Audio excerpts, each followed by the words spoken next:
It's a contemporary Islam on Community Pulse 100.4 FM with myself, Khadija Ajam. Welcome, welcome, welcome aan ieder en elkeen. Nou vanoggend, ek het julle vroeër gesê, we are in for a treat with Professor Aslam Fataar, who is a distinguished academic specializing in sociology of education and education policy. Currently a professor in the Department of Education Policy Studies at the Stellenbosch University, with quite an academic background, holding degrees from the University of the Western Cape. He also has an MPhil over his career and a PhD, of course, over his career. He's published more than 200 academic articles, book chapters, and opinion pieces, along with several books focusing on education policy and practices. I'm going to stop there, Prof Aslam Fataar, because we also want to pick your brain about some other things. Assalamu alaikum and welcome. Shukran for joining us. Alaikum salam wa rahmatullahi wa barakatuh. Dis baie 'n plesier om hier te wees, alhamdulillah. Ag, is 'n plesier om jou te hê hier in die ateljee by ons. Now you've, through your work, of course, contributed significantly to the field of education. So before we get into the specifics of your latest publication, we'd like to know also what inspired you to focus on education policy and of course also more specifically sociology of education in South Africa. Well, I was a teacher. I trained as a teacher, and while I was practiced being a teacher from 1988 until 1994. And out of that, also an activist, and combined activism and teaching, and that took me into the terrain of the academic study of teaching, the academic study of education. I first had an interest in philosophy, which was really great because it allowed you to kind of understand how concepts work in education and religion and in society. But I really was interested in sociology, and coming from an activist perspective, want to understand society and so on. And so I did my initial research, my PhD thesis on the sociology of education, education policy, implementation, and so on. And then I did ethnographic research in a number of contexts in townships in the Western Cape. And basically what I wanted to understand there was how our educational context are configuring in the democratic space, how class and race and inequality works, and the extent to which teachers, institutions, students can leverage it for their educational becoming. And that really became my project. So I entered into curriculum knowledge, into questions of teacher education, and so on and so forth. So that is how I sort of almost accidentally 30 years ago and entered into educational academia. I would also say that if one is a researcher at the time, incredibly interesting times to then observe, and specifically in a space like South Africa, where we know even now, I mean, we see still how stratified society is. We still see how race, class, and gender manifest itself in all of these various spheres, and very much so within education. I mean, an apparently or supposedly basic human right for all to have access to. And to speak to us a little bit about how, even I'm sure in your own research, how what you've theorized, how that probably was adapted over the course of years. Yeah, no, for sure. So when I started the research, I was kind of starting it from a very starry-eyed, idealistic perspective about how education policy and politics can really change the world and provide equitable learning environments. But very soon became sort of mature in one's understanding of how actually it's much more complicated than that. But the complexity was something that confounded people in the 1990s, and my intellectual work was to kind of address that confoundment, to say, listen, there's some very complicated shifts happening here, structural, systemic, educational languages and so on. Remember, outcomes-based education basically came from nowhere. And I decided in my kind of analytical identity to kind of dig deep and to understand what's going on and to develop alternative languages for understanding, and most importantly, for inserting them into curricular process, into teaching processes that allowed one to educate for justice in these newer circumstances with newer challenges and with newer configurations, not those older apartheid figure configurations that have now in the 2020s, these newer configurations have now exponentially unfolded. And if you don't have a sociological and a philosophical grasp on that unfolding, then you're going to miss an enormous amount of intellectual material for how to behave, how to educate, and how to be a teacher. So my educational and academic persona is to understand what languages emerge in this complexity, how they emerge, and how to use curriculum, knowledge, and languages in order to kind of speak back and educate back, and so on and so forth. Well, would you say in the field that you're in that's it's quite a unique approach, because not only are you're not just observing, Yeah. which is oftentimes what as a social scientist, there's Yeah. observations to be done, and then you can draw up your conclusions based on that. But because you also have a teaching background, Yeah. and exactly because I would imagine the activist background shapes and informs that way of thinking, where it's also about so this is the problem, or these are the problems. How do I go about addressing them or fixing them, so that access to education, again from an activist perspective now, so that this is not such an issue? Well, from an activist perspective, if you're true to yourself and you pull that in and through your life, it doesn't remain the same, because now it gets academic and scholarly legs, but the activist inclination still remains. So how does that work for me in my scholarship? Is that I kind of ask the question, how do I insert myself into practice? How do I become part of the practice? How do I, in parallel ways, observe the languages of that praxis, so that I, in my academic identity and persona, can speak back into that practice, rooted within the very practices that you came out of. It's kind of called, in Marxist terms, the dialectic or praxis.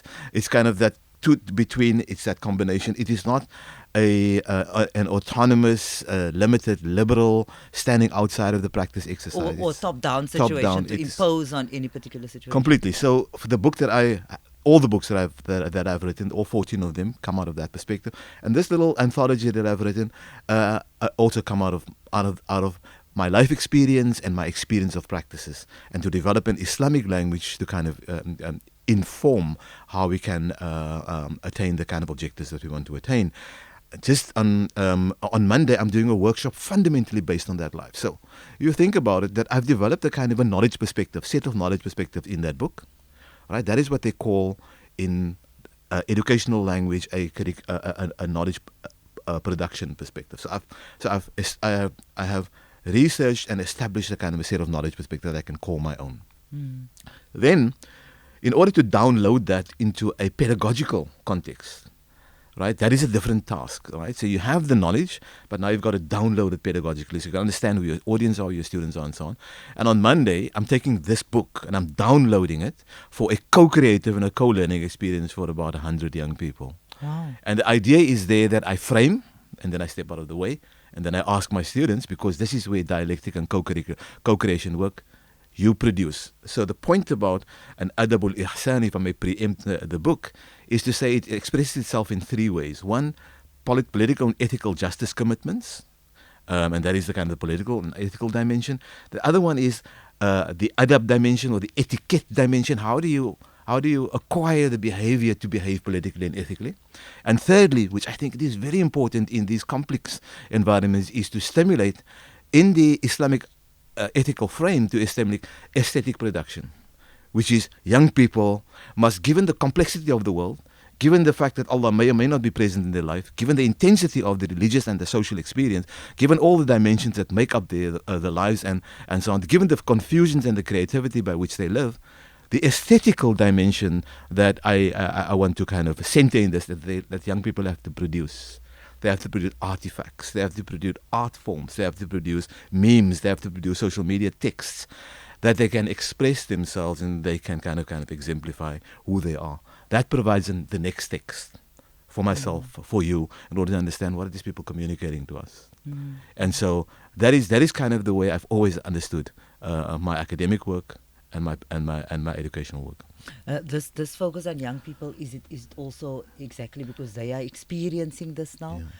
When you speak about what education ought to look like, what it looks like and what it ought to look like, is it exactly because of that reason? Yes, it is. You see, I think that there is, we normally over time have spoken about the generational chasm between young people and older people. I think the generational chasm is not an adequate description anymore for the gap. It is much deeper than that. I think interestingly interestingly, the Ashab al-Kahf, the people of the cave in Surah Kahf, is a kind of a metaphor when that society pushed them into the cave because they didn't want to conform, they didn't want to believe in what they were told to believe. They went into the cave for 300 years as a kind of a metaphor for the disjunct between the elders in society and young people and so on. But now they come and they live in their own context, youth today, in their own languages, in their own modal and media expressions and so on, right? That on the one hand, but now what is it of the older generation's ability to kind of connect? And so there are two things that I do in my program. One, I kind of develop a set of languages that I think can animate their pathways in the world on the one hand, but I don't assume that. Okay, so it is about listening to them, as I think the Quran asks us to listen properly, right? And to say and to invite them, once you've laid the table, to invite them to speak back to you. But how do they speak back to you? They'll speak back to you in the languages that they know how, which I can't understand. That is where aesthetic production comes in, and then they express themselves through art forms, through bodily forms, through the spoken word, through poetry, and so on and so forth, so that it opens them up. The complexity of that, as well as the engaging part of that, what older people like us would then have to do is to kind of make work of understanding that and asking questions, and then relate the older registers by which we live to that, as opposed to them having to connect to our registers. So it is kind of that kind of bottom up from the youth perspective that I'm trying to kind of develop in my approaches to Islamic youth literacy. Yeah, and I want to pick up on that. I think it's very interesting that you mentioned that. But before we get to that, I also want to ask. Right at the beginning, we spoke about the fact that there's been so much evolvement within that particular sector, and of course, you've seen it from a teacher's perspective, from an academic's perspective. Well, from a student, then having studying and doing your research, and then of course from an academic. Would it then be fair to say that education in and of itself looks very different? You speak about the aesthetics thereof, you speak about the ways in which knowledge is produced, that in and of itself has changed so much.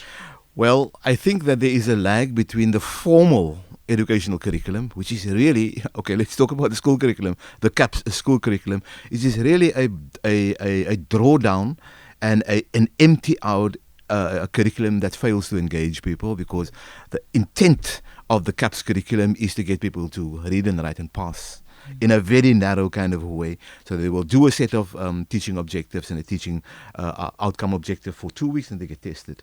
And then and so they move on until the end of the year and so on. So that is literally the cookie cutter approach of the educational process. There's a logic to it, because we want to make sure that everyone gets an equal chance. But what it does is that it dumbs down people's intellectual expression. So the intellectual expression of young people, I'm not going to speak paternalistically, but in my research, is really a problem. So right. So what do we do when we train teachers? What do we do when we engage with young people? Is to open that up. Is to invite young people to express themselves. Is to invite young people to exemplify, to show us the complex literacies by which they live their lives. In any case, which schools and even universities to an extent suppresses. My suggestion is, at the university, less successfully, but in the informal and the non-formal youth space where I'm also active. So I'm also active in informal and non-formal youth spaces, which I learned from, and in the university teacher education, and in the school space. So I can see the closed pedagogies and the open literacies. But I can promise you, young people, when you tell them to express themselves, use the kind of literacies that is really besides us. We don't understand that. They use literacies, they use modalities, they use particular repertoires of languages to express themselves in a way that is enormously creative. So what is the relationship between that creativity and the closed schooling epistemologies, let's put it that way, or knowledge that they are experiencing? So it is about opening it up, and it's about enriching it, and it's about understanding how out of co-learning and co-creation and co-knowledge making, with the perspective of young people being central, we're able to move people forward into critical thinking, critical adaptation, and so on and so forth. But then you speak about, and you mentioned critical thinking. Now, it's exactly something that I wanted to bring up, because our schools are sort of like production lines at present, as you say. I mean, scholars like yourself, if one reads your work, one realizes that's hugely problematic. exactly because of this type of scenario, so is om te slaag, Ja. om deur te kom, because Ja. there's tick boxes these boxes to be ticked, etc. So how difficult or how easy is it to then use that approach at a particular point in time? And then also I want to latch on to something else you mentioned earlier on, where it's so clear that even within your scholarship you don't detach yourself as a person of faith from that. No. So when you speak about everything that you speak about, it's implied there in that there's values also. There's a value-centered type of approach to education. Sure. And so one can't just say critical thinking stands on its own, that stands on its own. You also want to imbue it with ideas around justice, etc. How? Look, that is a brilliant question, but it's also a very complicated question, right?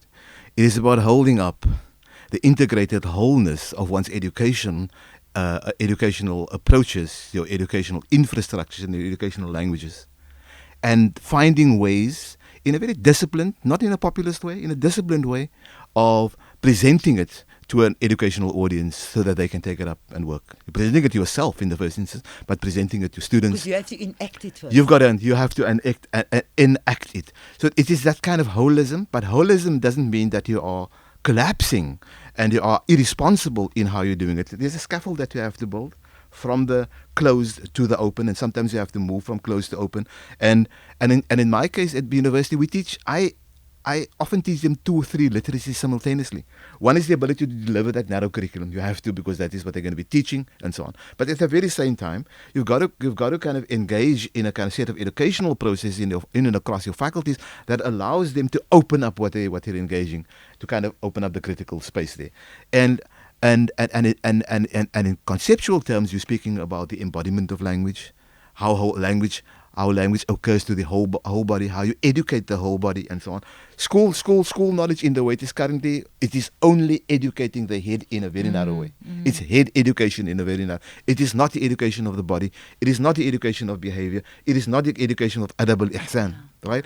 I think Islam and other religious communities perhaps too, that is what we put on the table. We're saying that we are educating a human being, and we're educating that human being for moral refinement and for productive ethical and aesthetical behavior. It is a tall order, and in the schooling context, it's narrow, doesn't happen there, but we have to develop the literacy across young people's lives in spaces and in the engagement in the informal spaces, radio, social media and so on, where we are able to establish a conversation that engages the entire body, the body that is always in becoming. It can always be better. And I think this concept that we're developing of an adab al-ihsan that stresses that beauty and excellence and exquisiteness and so on is part of this moral refinement. And that too is not just simply to be seen as a kind of a religious or a spiritual thing. That is a kind of a divine infusement in your everyday work that supercharges you, that activates how you live in the world. So we're sitting with 2 kind of bifurcations. On the one hand, we have school knowledge that is closed, and on the other hand, we have spirituality that's also kind of closed. I think we've got to try to bring that together. And that is the $1 million. That is the big question. And what I'm hearing as part of this is that we are so influenced by these liberal understandings of knowledge. Firstly, as a commodity, and secondly, that it's confined. Education, quote unquote, knowledge, quote unquote, is confined to certain spaces. Correct. So when my child goes to school, that's where he or she is being educated. Correct. When my child goes to university, that's where he or she is being educated. And what I'm getting from this conversation is exactly that. If we think about embodiment of knowledge and enacting that knowledge and becoming moral beings as well, that it starts with us at every minute of the day, because we are always works in progress ourselves. It does indeed. And so the way in which our public spaces work is it works on this division. When our kids go into our schools, into our secular schools, and even in our Muslim schools, they're going to be doing school knowledge, and the embodiment stuff struggles to become aligned. I think what we have to develop is to develop a literacy that is intellectually exciting. Where a teacher who is here in the school is able to understand that he or she can infuse him or herself conceptually, spiritually, and religiously with a kind of language of the body, of embodiment, of moral refinement that will facilitate and become part of a school knowledge. Right? Liberal education does not have space for that. You've got to open that space yourself. And this is where being Muslim, that is framed decolonially in South Africa, for example, helps us. Because and I'm become very interested in the 16th and 7th century formation of moral behavior in our communities and so on, where I understand how our forebears have emerged out of a history of moral encounter. And use that moral encounter in order to establish a particular space in the world. So we've got it in our history. We've also got it in our Islamic resources, our ethical resources, our fiqh resources, and so on. Often in Islam, we are limited to fiqh and sharia, and we struggle to bring the etiquette tradition or the akhlaqiyya tradition into conversation. So even within the house of Islam, we are struggling to bring a more holistic understanding together. And it's with that in mind that you penned this book, that you put together this anthology, because that's what you write about. You say you refer to yourself as an ethical searcher. Yeah. And we wanted to first sort of get a sense of exactly what your approach is and what your thinking is, and now it feels like we have a lot more clarity in terms of when you speak about your vision for this anthology, and that when you speak about that particular term that you used, adabul ihsan. So tell us, how does this particular principle, how does it shape the essays that you've put together in this anthology, and I suppose also then what inspired you to write or to explore these themes that you did?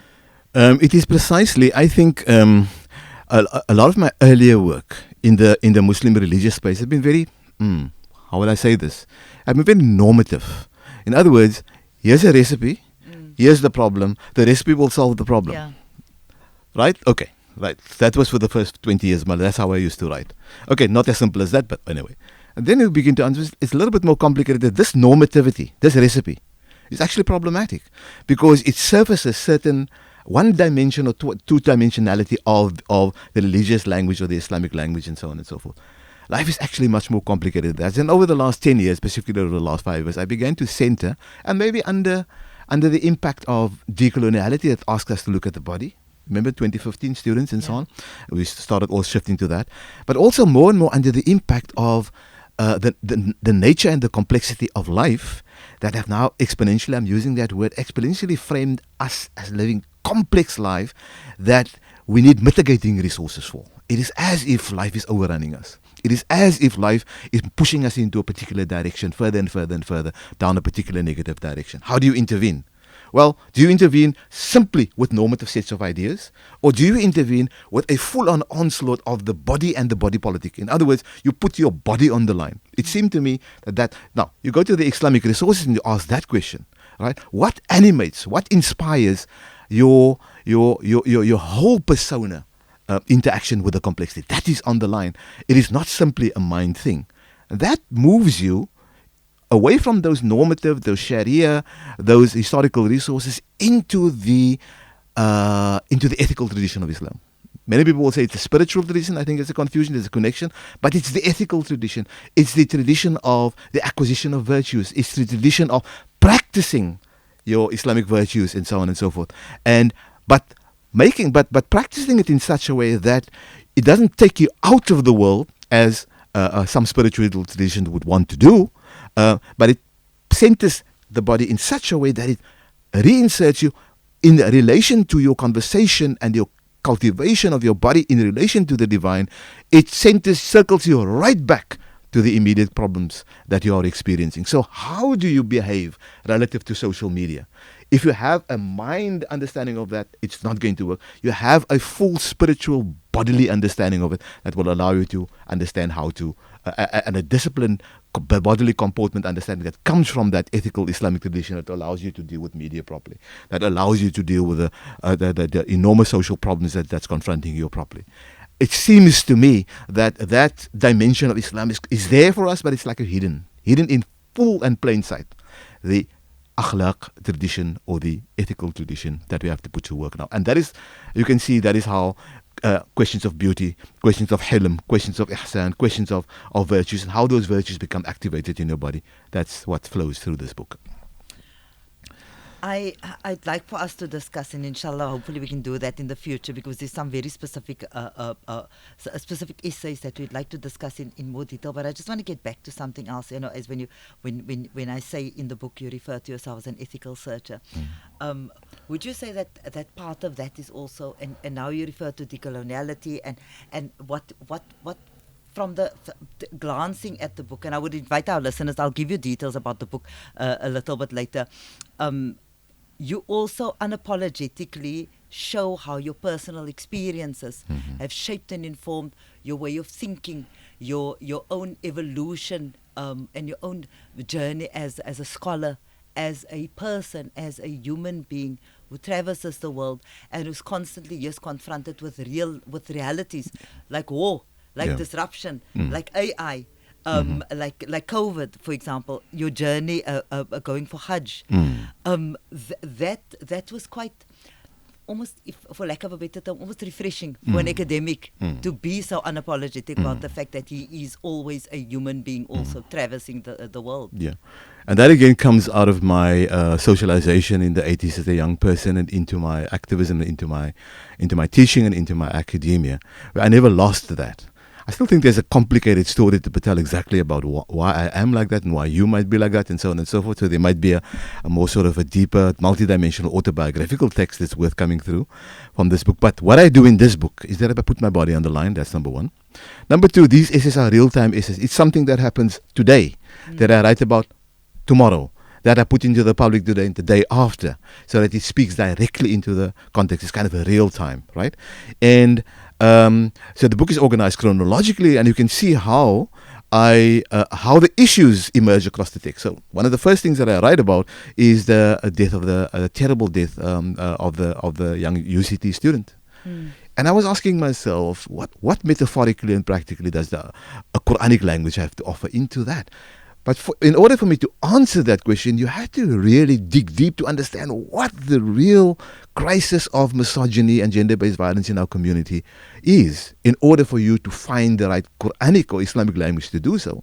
And then there's a conversation. It's like almost the ground speaking to you. But then you have to say, let the ground speak to you, right? So that emerges.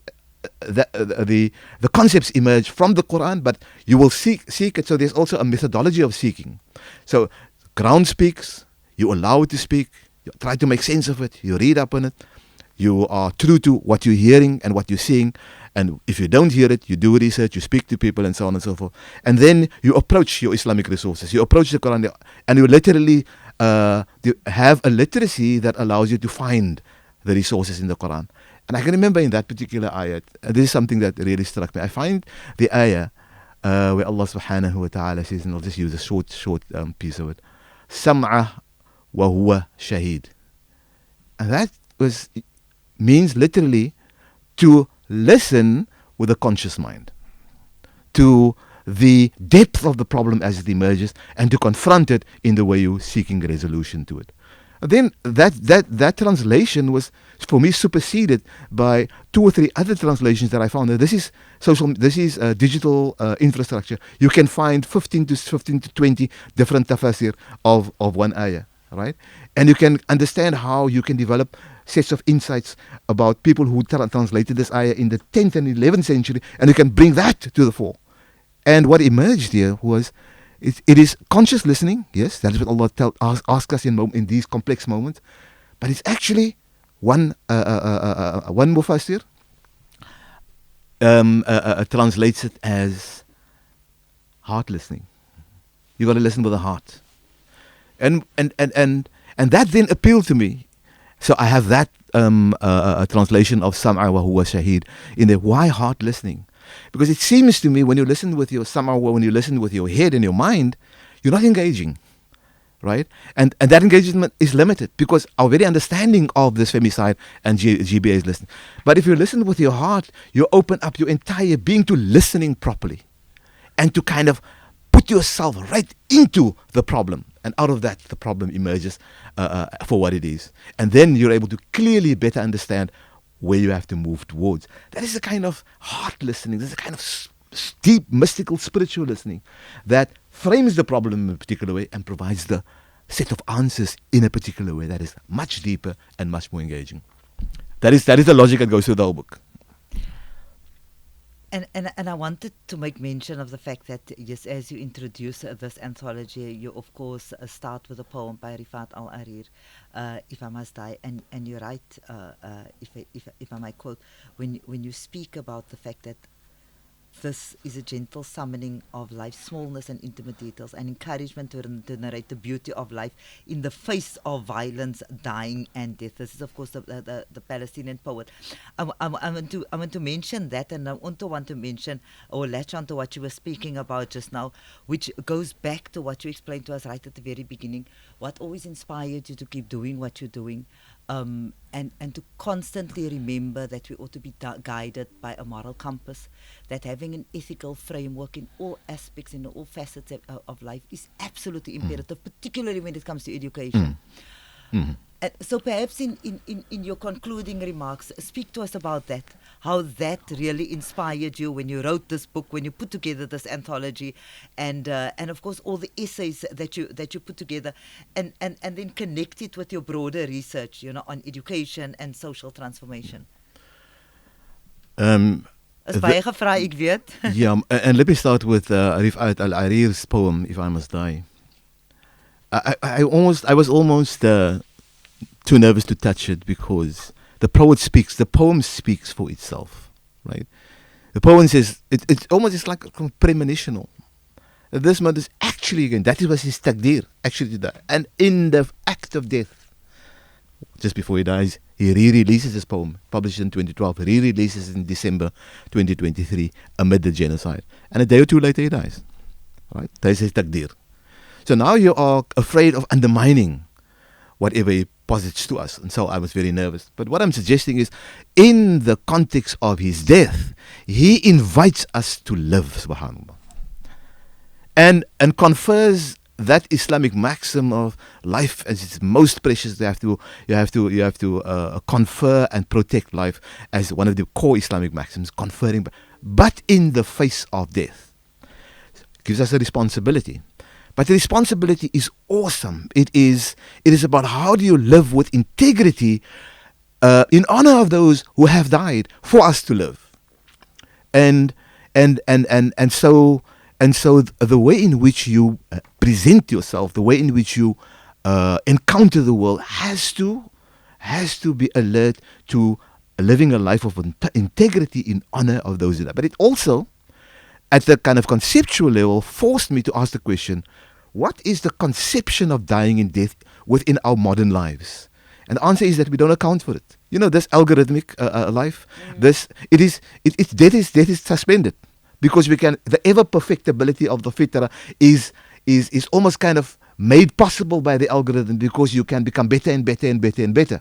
But that is like an algorithmic fitna, which is an oxymoron in and of itself, because it removes from our purview on our consciousness over modern time, 200 years, and now the concept that we live in the face of death. The idea that you are always have to account for your death. That is the Islamic theological maxim. You always have to account. You can die right now, but the consciousness doesn't work like that. So what Rifat Al-Arir tells, bring death back into the picture, and then you live with a greater moral integrity. It is mind-blowing. Now, where does this absence of death come from? It comes from modernity. It comes from colonial modernity. Colonial modernity tells you that you are going to live and you're going to become perfect and become modern, become progressive. And it is an easy sell that is the biggest fiction that functions in our life. A lack of a consciousness about death. And this is what Rifat Al-Arir actually reminds us of, and the Palestinian context reminds us of. And if you bring death back into the picture, you're able to see the important value of maximizing the integrity by which you will live your life in accountability in the face of death. That's flowing through here. So one can see exactly from that how, if one thinks back to what you were saying right at the very beginning, that yes, there ought to be never a disconnect between, say for example in your own work, between being an activist, between being a person of faith, and the work that one does and the research that one does. So would it then be fair to say that that in and of itself, if one thinks about the reality of death being part of life, and that there's this if I think to what we were saying earlier on, that you write about beauty, excellence, and ethics in the context of these planetary challenges. There's nothing more certain in life than death. And yet, in terms of our existential consciousness, I mean, we people die, we go to their janazas and so on. But is it part of our existential? Is it part of the way we organize our life? Yeah. That is the big. But let us not be too hard on ourselves. This is the modernity's success. Yeah. It has delinked us from that kind of consciousness. And what I'm suggesting is, it is also very harsh and hard to live this adabul ihsan, is to bring that into the very center of our life. Is to kind of understand that we are framed and ought to be framed by this consciousness that things will come to an end. Now connect that for us in tangible terms to your broader work when it comes to social transformation within education. Well, subhanallah, I still think in modernist terms about social transformation. If I can just change the person's mind to behave better, and I can educate him to behave better. I for 5 years was and also that is also now kind of hit up against the wall, a modernist wall. The modernism. For 5 years as a transformation actor in the rector's office at Stellenbosch University, hits a goal because the networks of racial paternalism always works back to stymie your efforts at transformation. So I'm done with that. I've now back into the faculty, and I'm now sitting there and I'm now teaching students again, undergraduate and postgraduate students. Right? Again, my activism was an attempt to say, I'm not going to be in a faculty. So for 5 years, I was trying to change what's your name. And then I began to understand what the limits of those change are, because my thinking about the change may literally have been too limited. So as you grow, you understand how you have to develop a much more holistic, a much more embodied, a much more death consciousness understanding of the way in which you live in the world and the way in which you encounter people in the world. Interestingly, it has made me much more cautious, and I don't want to use conservative, but it has made me much more human-centered in the sense that I need to understand the human being, even how awful that may be in front of me. So, last answer to the question, I am involved in a project that does 3 things. It establishes liberal dialogue amongst communities who have fought with each other over time. It makes the assumption that we can dialogue ourselves into a position where we can understand how to move forward more collectively and cohesively. That is the liberal pretense. But the way in which you have that dialogue is to kind of center the full, multidimensional, spiritually infused, bodily infused ethic within that dialogue that allows people to understand who they are in relation to what they can become out of their activity, out of their collaborative activity together. That is the kind of a project that I'm doing, and the youth project on Monday is one example of it. There will be, for example, on the West Coast in June, a project amongst Christian youth, which I am a part of. And I say to this Christian community, I want nothing to do with the way you're organizing the project. I just want you to have the project. I just want you to have the dialogue. You decide exactly what you want to do. And all it is that it's kind of this interreligious, interfaith, intercultural engagement across the lines in order to understand how we can move forward. That's it. Well, I mean, part of growth is exactly in whatever space it is that we are in, to understand, to push boundaries, but also understand the limitations.